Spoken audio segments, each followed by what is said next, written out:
जय हिंद दोस्तों। पिछली क्लास में हमने 25 क्वेश्चन तक देख लिए थे। आज हम 26 से शुरू करेंगे। ब्रिटिश भारतीय राज क्षेत्र का अंतिम प्रमुख विस्तार हुआ तो डलहौजी के समय में हुआ था।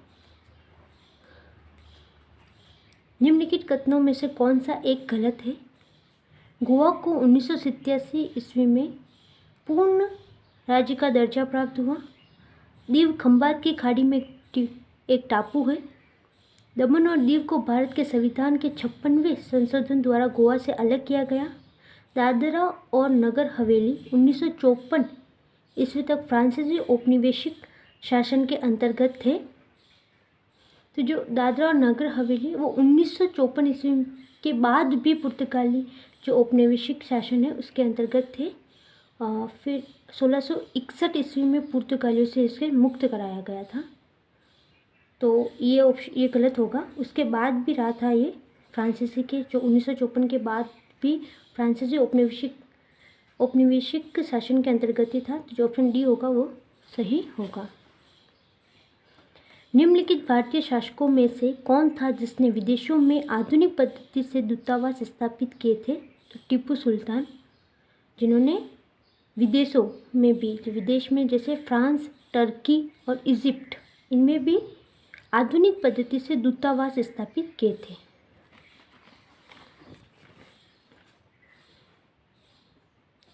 निम्नलिखित युग्मों में से कौन सा सही सुमेलित नहीं है? तो भारत की प्रथम टेक्निकलर जो फिल्म थी वो झांसी की रानी। भारत की प्रथम 3D film my dear Kuttichathan. Bharat की प्रथम बीमाकृत फिल्म ताल। भारत रत्न प्राप्त करने वाली भारत की प्रथम अभिनेत्री मीना कुमारी। तो ये गलत होगा क्योंकि मीना कुमारी को कोई भी भारत रत्न नहीं मिला था। तो जो ऑप्शन डी होगा वो सही होगा। चिरस्थायी बंदोबस्त 1793 ईस्वी के अंतर्गत जमींदारों से अपेक्षा की गई थी कि वे खेतीहरों को पट्टा जारी करेंगे। अनेक जमींदारों ने पट्टे जारी नहीं किए। इसका कारण था कि जमींदारों के ऊपर कोई सरकारी नियंत्रण नहीं था। निम्नलिखित कथनों पर विचार कीजिए। आर्य समाज की स्थापना 1835 ईस्वी में हुई थी। तो ये गलत है। आर्य समाज की स्थापना 1875 ईस्वी में दयानंद सरस्वती ने बम्बई में की थी। लाला लाजपत राय ने आर्य समाज के उस आग्रह का विरोध किया था जो उसके अपने समाज सुधार कार्यक्रमों के समर्थन में वेदों को आप्त प्रमाण मानने को लेकर था। तो जो लाला लाजपत राय थे वो आर्य जो समाज था उसके समर्थक थे। उन्होंने कभी भी इसका विरोध नहीं किया। तो ये भी गलत होगा। केशव चंद्र सेन के नेतृत्व में ब्रह्म समाज ने नारी शिक्षा के लिए आंदोलन चलाया था। ये सही है। और विनोबा भावे ने शरणार्थियों में काम करने के लिए सर्वोदय समाज की स्थापना की। तो ऑप्शन 3 और 4 जो होगा सही होगा। तो ऑप्शन डी सही होगा। निम्नलिखित अंग्रेजों में से कौन था जिसने सर्वप्रथम भगवद गीता का अंग्रेजी में अनुवाद किया था? वो थे चार्ल्स विल्किंस, जिन्होंने भगवद गीता का अंग्रेजी में अनुवाद किया था। निम्नलिखित में से किस एक ने सन 1875 में हाउस ऑफ कॉमन्स में एक याचिका प्रस्तुत करते हुए ब्रिटिश संसद में भारत के प्रत्यक्ष प्रतिनिधित्व की मांग की? तो दी पूना सार्वजनिक सभा। तो ऑप्शन जो डी होगा वो सही होगा। तो 1870 में महादेव गोविंद रानाडे और जीबी जोशी ने पूना सार्वजनिक सभा की स्थापना की थी 1870 में। वर्ष 1765 में दीवानी प्रदान किए जाने के बाद ब्रिटिश सबसे पहले निम्नलिखित में से किस पर्वतीय जनजाति के संपर्क में आए? वो थी खासी। खासी एक पर्वतीय जनजाति है, उसके संपर्क में आए थे।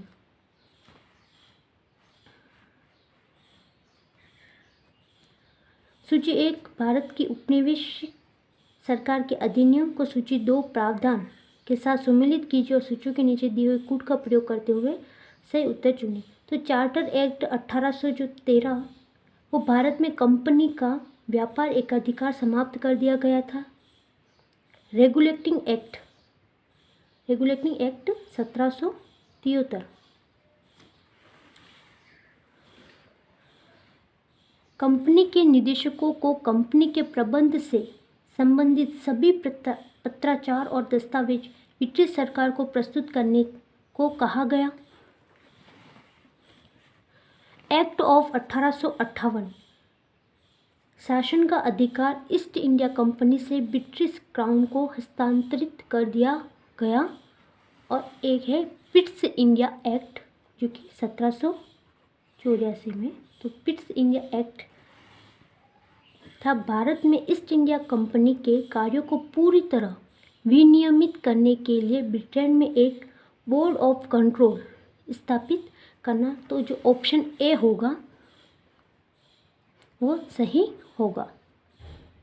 ब्रिटिश इंडिया के निम्नलिखित में से किस एक अधिनियम में सामूहिक कार्य चालन के स्थान पर विभाग या विभागीय पद्धति द्वारा वायसराय की कार्यकारी परिषद पर उनके प्राधिकार को और बल प्रदान किया गया? तो इंडियन काउंसिल एक्ट 1861, भारतीय परिषद अधिनियम 1861। इसके द्वारा विभागीय प्रणाली को प्रारंभ किया गया और भारत सरकार की मंत्रिमंडलीय प्रणाली की नींव रखी गई थी। तो 1861 इंडियन काउंसिल एक्ट 1861। भारत में उपनिवेशिक काल में व्हिटली आयोग का उद्देश्य था तो श्रमिकों की जो मौजूदा परिस्थितियां हैं उस पर प्रतिवेदन कर सिफारिशें प्रस्तुत करना। जो व्हिटली आयोग का गठन J.H. व्हिटली की अध्यक्षता में ही हुआ था। ये श्रमिकों की स्थिति के अध्ययन से संबंधित था और इसने अपनी जो रिपोर्ट है 1931 में प्रस्तुत की थी।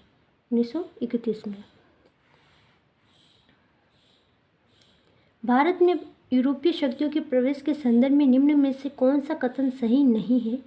पुर्तगालियों ने 1499 ईस्वी में गोवा पर कब्जा किया था। तो पुर्तगालियों ने 1510 में गोवा को बीजापुर के शासक से छीनकर अपने कब्जे में लिया था। तो 1510 में। ये ऑप्शन गलत होगा। अंग्रेजों ने अपना पहला कारखाना दक्षिणी भारत में मछलीपट्टनम में लगाया। सही है। पूर्वी भारत में अंग्रेजी कंपनी ने 1633 ईस्वी में उड़ीसा में पहला कारखाना लगाया। डुप्ले के नेतृत्व में फ्रांसीसियों ने 1746 ईस्वी में मद्रास पर कब्जा किया था। जो ऑप्शन ए होगा वो सही होगा। भारत में डच ने अपना सबसे पहला कारखाना निम्न स्थानों में से कहाँ लगाया था? तो डच ने अपना जो पहला कारखाना था वो पुलिकट में लगाया था। तो डच ईस्ट इंडिया ने भारत में अपनी पहली फैक्ट्री तो मसूलीपट्टनम में 1605 ईस्वी में, उसके बाद पुलिकट में 1610 ईस्वी में, फिर 1616 में सूरत में और 1641 में बिनलीपट्टनम में स्थापित किया था। तो सबसे पहले मसूलीपट्टनम में 1605 में, उसके बाद पुलिकट में 1610 में। 1854 की वुड विज्ञप्ति में अभिव्यक्त शिक्षा का लक्ष्य था परंपरागत भारतीय शिक्षा में वैज्ञानिक अनुसंधान तथा तर्क बुद्धिवाद का प्रवेश करवाना। जो वुड विज्ञप्ति या वुड डिस्पैच जो है 1854 को भारत में अंग्रेजी शिक्षा के मैग्ना कार्टा के नाम से भी जाना जाता है और इसमें उच्च शिक्षा को अंग्रेजी भाषा में दिए जाने पर जोर दिया गया था। निम्नलिखित में से कौन सा एक सही नहीं है? अली मर्दन खान ने बंगाल में राजस्व की नई पद्धति प्रारंभ की। तो अली मर्दन खान ने नहीं, फर्रुख सिंह ने बंगाल में राजस्व की नई पद्धति प्रारंभ की। तो ये गलत होगा। महाराजा रंजीत सिंह ने लाहौर में तोपों के निर्माण के लिए आधुनिक ढलाई खाने स्थापित किए। अम्बेर में सवाई जयसिंह ने यूक्लिड के रेखागणित के तत्वों का संस्कृत में अनुवाद किया। मैसूर में टीपू सुल्तान ने श्रृंगेरी मंदिर में देवी शारदा की मूर्ति के निर्माण के लिए धन दिया। तो जो ऑप्शन ए होगा वो सही होगा।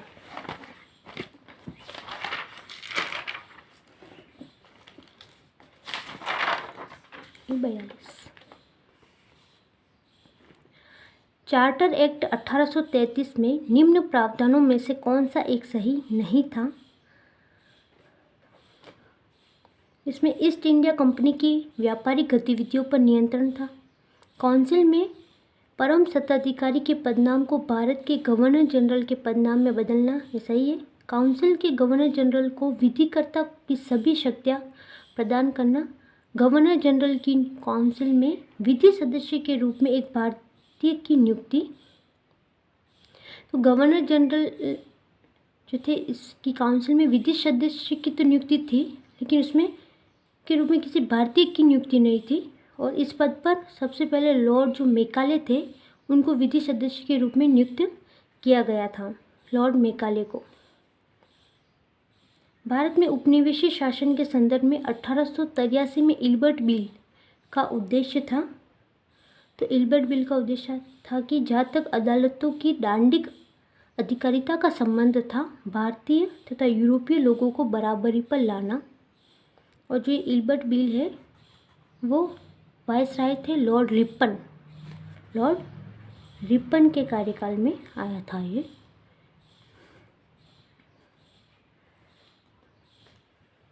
भारत में भारतीय द्वारा 1881 में स्थापित हुआ तथा उनके प्रबंध में चलने वाला सीमित देयता का प्रथम बैंक था अवध कमर्शियल बैंक।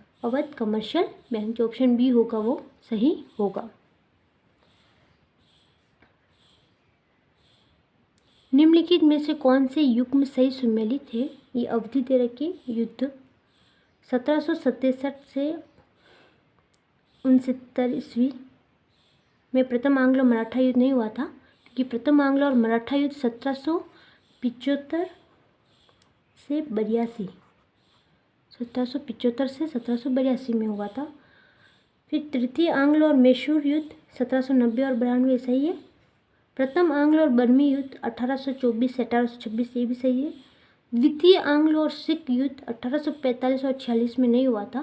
द्वितीय आंग्लो और सिख जो युद्ध था वो 1848 से 1848 से 1849 ईस्वी में हुआ था। जो ऑप्शन डी होगा वो सही होगा। निम्नलिखित युग्मों में से कौन सा एक सही सुमेलित नहीं है? Pitt's India act, Warren Hastings सही है ये। Doctrine of lapse Dalhousie, vernacular press act जो कर्जन। तो वर्नाकुलर जो प्रेस एक्ट है वो लॉर्ड लिटन लाए थे। लिटन 1878 में, और इल्बर्ट बिल रिपन लाए थे। तो जो ये वर्नाकुलर प्रेस एक्ट है कर्जन ने लाए थे, लॉर्ड लिटन लाए थे 1878 में। और फिर जिसे रिपन ने 1882 ईस्वी में इसे रद्द कर दिया गया था। तो ऑप्शन सी जो होगा वो गलत होगा।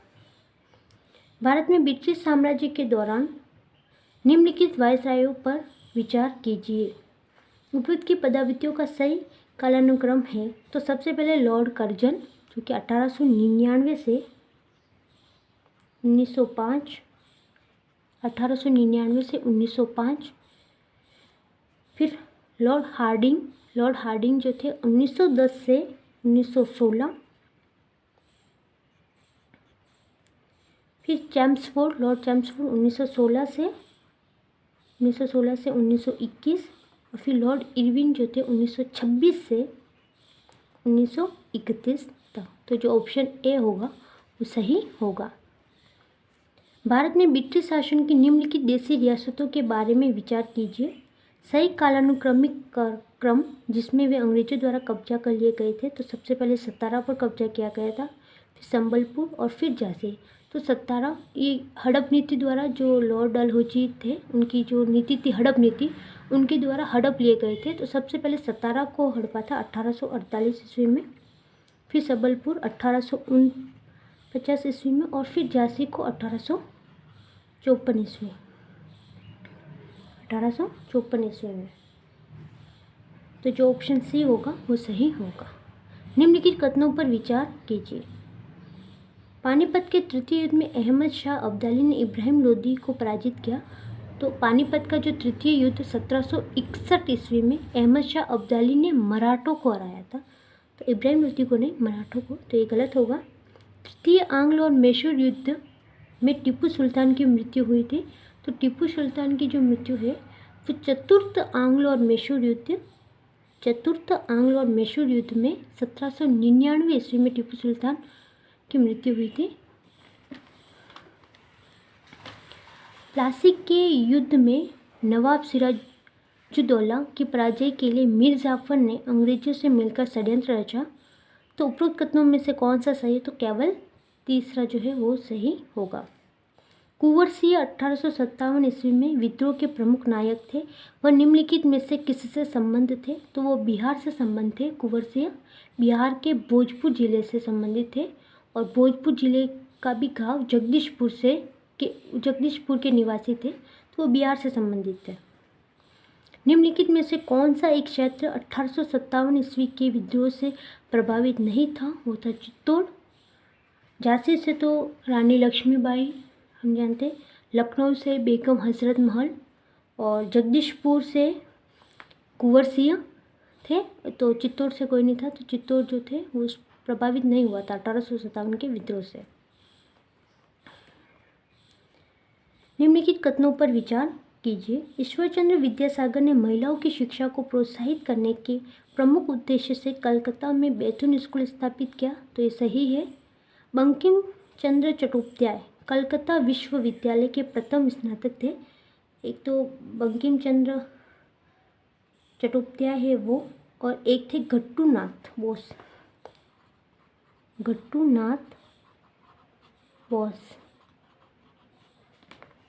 ये दोनों ने ही कलकत्ता विश्वविद्यालय के प्रथम स्नातक थे।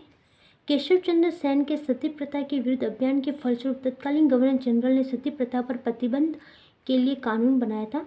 तो केशव चंद्र ने चालू किया था। सती प्रथा के विरुद्ध अभियान राजा राम मोहन राय ने चलाया था, जिससे 1829 ईस्वी में जो विलियम बेटिंग थे उन्होंने सती प्रथा पर प्रतिबंध लगा दिया था।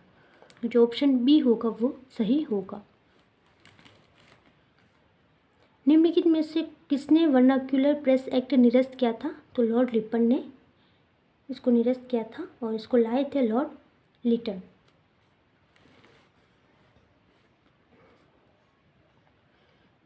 निम्नलिखित कथनों में से कौन सा एक सही है?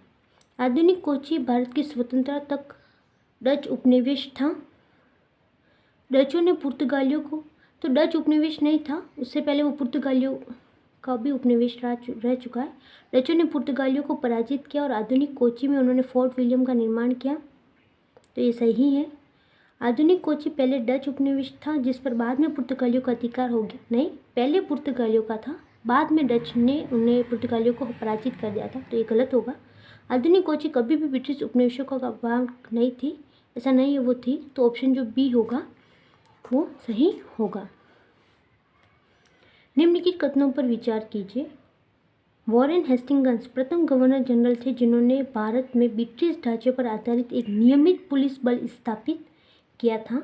तो वो वॉरेन हेस्टिंग्स नहीं थे, लॉर्ड कर्जन थे। कर्जन वो ऐसे प्रथम गवर्नर जनरल थे जिन्होंने भारत में ब्रिटिश ढांचे पर आधारित एक नियमित पुलिस बल स्थापित किया। तो ये गलत होगा, यहाँ पर लॉर्ड कर्जन है। रेगुलेटिंग एक्ट 1773 ईस्वी में के द्वारा कलकत्ता में उच्चतम न्यायालय यानी कि सुप्रीम कोर्ट की स्थापना किया गया। तो ये सही है। और भारतीय दंड संहिता वर्ष 1860 में लागू हुई। तो जो ऑप्शन बी होगा वो सही होगा। 18वीं सदी में भारत में लड़े गए युद्धों का निम्नलिखित में से सही कालानुक्रम कौन सा है? तो सबसे पहले अंबर युद्ध हुआ था 1749 में, अनवरुद्दीन और अंग्रेजों के बीच हुआ था। फिर प्लासी का युद्ध 1757 सिराजुद्दौला और अंग्रेजों के बीच। फिर वांडीवास का युद्ध 1760 ईस्वी में फ्रांसीसी और अंग्रेजों के बीच। और फिर बक्सर का युद्ध हुआ था 1764 ईस्वी में मीर कासिम और अंग्रेजों के बीच। तो ऑप्शन जो बी होगा वो सही होगा। निम्नलिखित में से कौन फेबियन आंदोलन का प्रस्तावक था? तो वो थी एनी बेसेंट।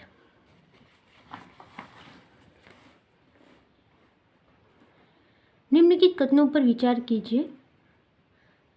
चार्टर एक्ट 1853 के द्वारा ईस्ट इंडिया कंपनी के भारतीय व्यापार के एकाधिकार को उत्साहित कर दिया गया। तो चार्टर एक्ट 1853 नहीं, चार्टर एक्ट 1813 के अधिनियम ने कंपनी का जो व्यापारिक एकाधिकार था उसको समाप्त कर दिया था। तो ये पहला तो नहीं होगा।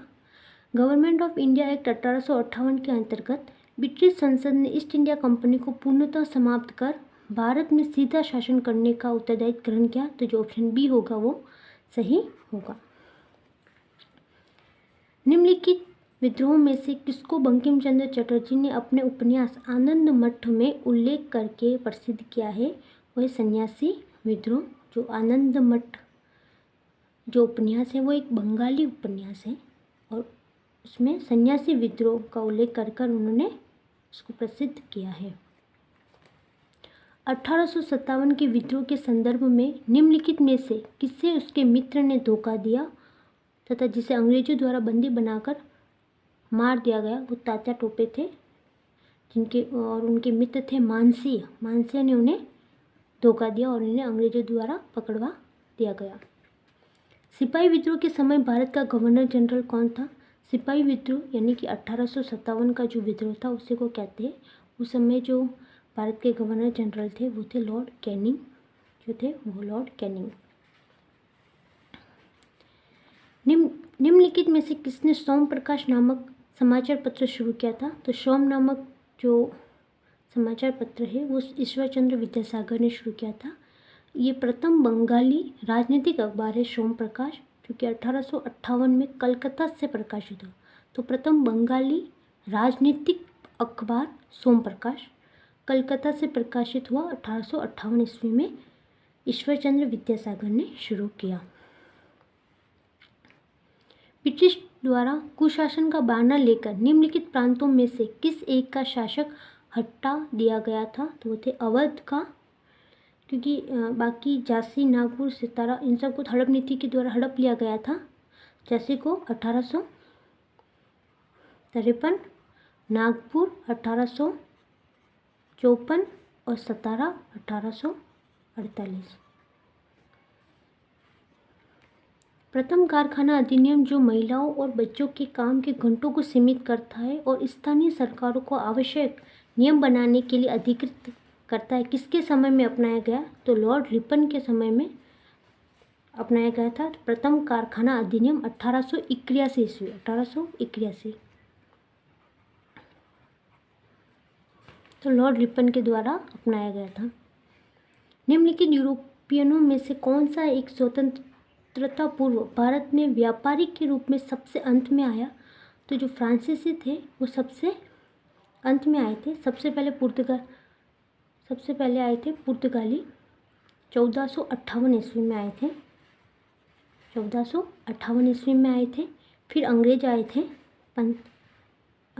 1599 ईस्वी में। 1599 ईस्वी में आए थे। उसके बाद आए थे डच 1602 ईस्वी में और फिर फ्रांसीसी आए थे 1664 ईस्वी में। तो सबसे अंत में फ्रांसीसी आए थे। निम्नलिखित कथनों पर विचार कीजिए। रॉबर्ट क्लाइव बंगाल के प्रथम गवर्नर जनरल थे। तो रॉबर्ट क्लाइव ने वॉरेन हेस्टिंगस जो थे हेस्टिंगस वो बंगाल का प्रथम गवर्नर जनरल था। तो ऑप्शन ए गलत होगा। और विलियम बेटिंग भारत के प्रथम गवर्नर जनरल थे। तो ऑप्शन जो 2 होगा बी वो सही होगा। निम्नलिखित किलों में से ब्रिटिश ने किसका सबसे पहले निर्माण किया? फोर्ट सेंट जॉर्ज का, जो कि चेन्नई में है। 1644 ईस्वी में हुआ था। फोर्ट सेंट जॉर्ज चेन्नई में है। और फोर्ट विलियम जो कि कलकत्ता में है, इसका निर्माण 1781 ईस्वी में हुआ था। और फिर फोर्ट सेंट डेविड जो कि मद्रास में है, इसका हुआ था 1670 ईस्वी में। और फोर्ट सेंट एंजेलो या एंग्लो जो कि केरला में है, ये 1505 ईस्वी में हुआ था, लेकिन ये पुर्तगालियों के द्वारा बनाया गया था। तो हमें ब्रिटिश का पूछा गया, इसलिए फोर्ट सेंट जॉर्ज जो कि 1644 ईस्वी में बनाया गया था। तो ऑप्शन जो बी होगा वो सही होगा। निम्नलिखित में से किसने बहुविवाह नामक पुस्तक लिखी? तो ईश्वर चंद्र विद्यासागर ने बहुविवाह नामक पुस्तक लिखी।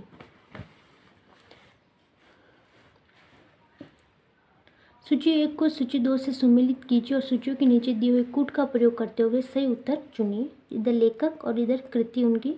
तो बंकिम चंद्र चटर्जी ने लिखी थी देवी चौधरानी। दीनबंधु मित्र नीलदर्पण और प्रेमचंद्र ने लिखी थी शतरंज के खिलाड़ी। तो जो ऑप्शन सी होगा वो सही होगा। डेविड हेयर और अलेक्जेंडर डफ के साथ मिलकर निम्नलिखित में से किसने कलकत्ता हिंदू कॉलेज की स्थापना की थी? तो राजा राम मोहन राय, डेविड हेयर और अलेक्जेंडर डफ। तो इन तीनों ने मिलकर कलकत्ता में हिंदू कॉलेज की स्थापना की थी।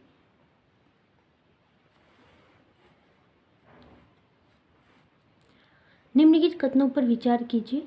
भारत में पहली बार टेलीग्राफ लाइन कोलकाता और डायमंड हार्बर के बीच बिछाई गई थी 1850 ईस्वी में। 1850 ईस्वी में। और भारत में प्रथम निर्यात संवर्धक क्षेत्र कांडला में स्थापित किया गया था। कांडला में 1965 में स्थापित किया गया था। तो जो ऑप्शन सी होगा वो सही होगा। निम्नलिखित में से किस गवर्नर जनरल ने भारत की प्रसन्न विधाबद्ध सिविल सेवा कॉन्वेंटेड सिविल सर्विसेज ऑफ इंडिया का सृजन किया, जो कालांतर में भारतीय सिविल सेवा के नाम से जाने गए? वो थे लॉर्ड कॉर्नवालिस। इन्होंने भारतीय सिविल सेवा की शुरुआत की थी।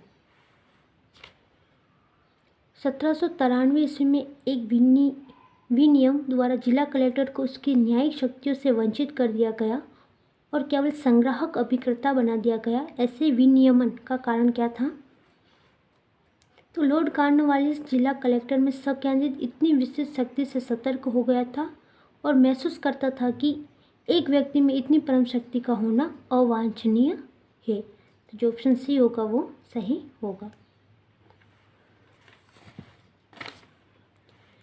अहमद शाह अब्दाली के भारत पर आक्रमण और पानीपत की जो तीसरी लड़ाई लड़ने का तात्कालिक कारण क्या था? तो वो मराठों द्वारा लाहौर से अपने वायसराय तैमूर शाह के निष्कासन का बदला लेना चाहता था। हम जानते हैं पानीपत की तीसरी लड़ाई 1761 ईस्वी में हुई थी और इस युद्ध में मराठे बुरी तरह से परास्त हुए थे।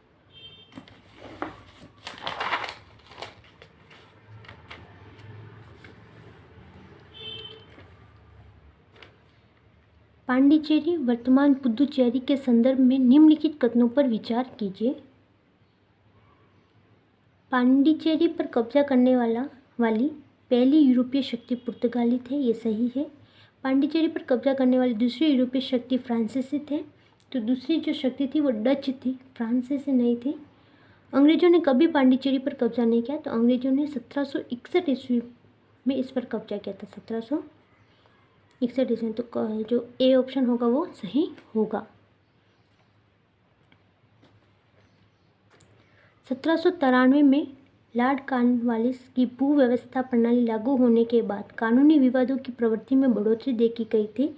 निम्नलिखित प्रावधानों में से किस एक को सामान्यतया इसके कारक के रूप में जोड़कर देखा जाता है? तो रियायत की तुलना में जमींदार की स्थिति को अधिक सशक्त बनाना, ईस्ट इंडिया कंपनी को जमींदारों का अधिपति बनाना, न्यायिक पद्धति को अधिक कार्यकुशल बनाना। उपयुक्त ABC कथनों में से कोई भी सही नहीं है, क्योंकि इसका मुख्य कारण था न्यायालय जो था उसमें शुल्क का हटाया जाना, जिसमें कोई भी किसी को भी न्यायालय में घसीट कर ला सकता था बिना शुल्क के। इसलिए वहाँ पर कानूनी विवादों की प्रवृत्ति में बढ़ोतरी देखी गई थी। तो जो ऑप्शन डी होगा वो सही होगा। भारत में 19वीं शताब्दी के जनजातीय विद्रोह के लिए निम्नलिखित में से कौन से तत्व ने साझा कारण मुहैया कराया कि जनजातीय समुदायों की जो प्राचीन भूमि संबंधी व्यवस्था का संपूर्ण विदारण।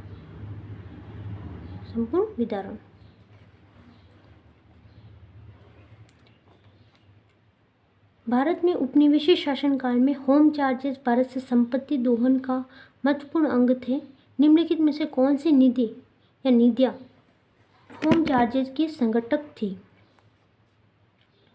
तो लंदन में इंडिया ऑफिस के भरण पोषण के लिए प्रयोग में लाई जाने वाली निधि, भारत में कार्यरत अंग्रेज कर्मचारियों के वेतन तथा पेंशन देने हेतु प्रयोग में लाई जाने वाली निधि, ये दोनों सही है। और भारत के बाहर हुए युद्धों को लड़ने में अंग्रेजों द्वारा प्रयोग में लाई जाने वाली निधि। तो भारत के बाहर नहीं, भारत के भीतर भी, भारत के अंदर और बाहर दोनों तरफ जो युद्ध होते थे उनके लिए था। तो ऑप्शन 3 गलत होगा, तो ये दोनों ही सही है। तो ऑप्शन जो बी होगा वो सही होगा। सन 1893 में सर विलियम वेडरबर्न तथा W.S. कैन ने किस उद्देश्य से इंडियन पार्लियामेंट्री कमेटी की स्थापना की थी? भारत में राजनीतिक सुधारों हेतु हाउस ऑफ कॉमन्स में आंदोलन करने के लिए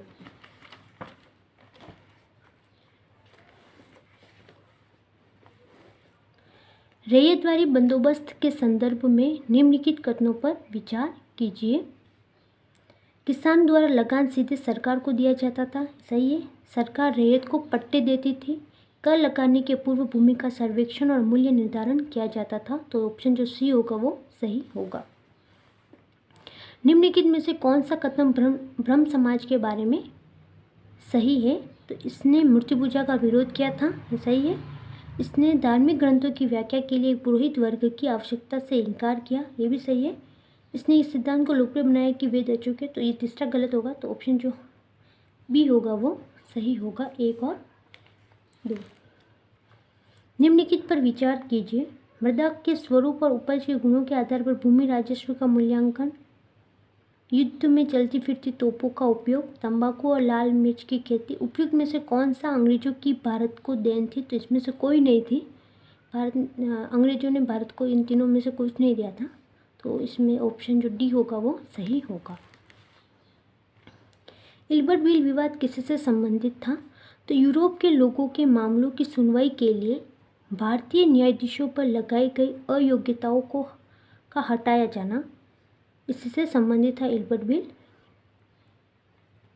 जो कि लॉर्ड रिपन के समय आया था।